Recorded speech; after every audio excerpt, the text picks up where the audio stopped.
Ndui TV na hizi ni habari za dunia.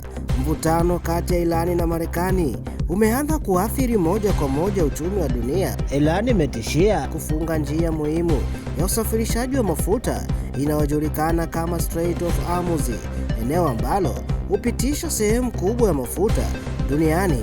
Kutokana na hali hiyo, bei ya mafuta imepanda kwa kasi duniani. Nchi nyingi zimeanza kuhofia kupanda kwa gharama za maisha. Wataalamu wanaonya kuwa hali inaweza kusababisha mgogoro kiuchumi duniani.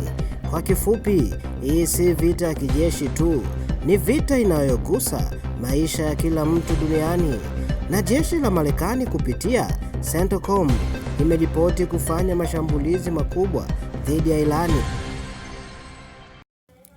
Katika operesheni hizo, vituo vya kutengeneza makombora vilishambuliwa, miundombinu ya kijeshi iliharibiwa vibaya, ndege ya kijeshi ya kisasa ya kivita aina ya F-35 Lightning 11 ilipata uharibifu mdogo wakati wa mapigano. Hatua hii inaonyesha kuwa Marekani inaendelea kutumia nguvu kubwa ya kijeshi kudhibiti hali hiyo. Mazungumzo ya siri ya amani yaanza pamoja na vita kuendelea. Kuna dalili za matumaini. Marekani imeripotiwa kuanzisha mazungumzo ya siri ya kutafuta suluhisho la kumaliza mgogoro huu. Mazungumzo haya yanafanyika kupitia Pakistan kama mpatanishi. Mpango uliowasilishwa unajumuisha hatua za kusitisha mashambulizi, masharti ya kupunguza mvutano na njia za kurejesha mahusiano ya kidiplomasia.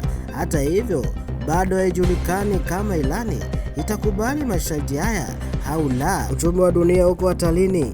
Vita inaendelea kuongezeka nguvu, lakini bado kuna tumaini la amani kupitia mazungumzo. Hii ni Ndui TV na hii ni habari za dunia.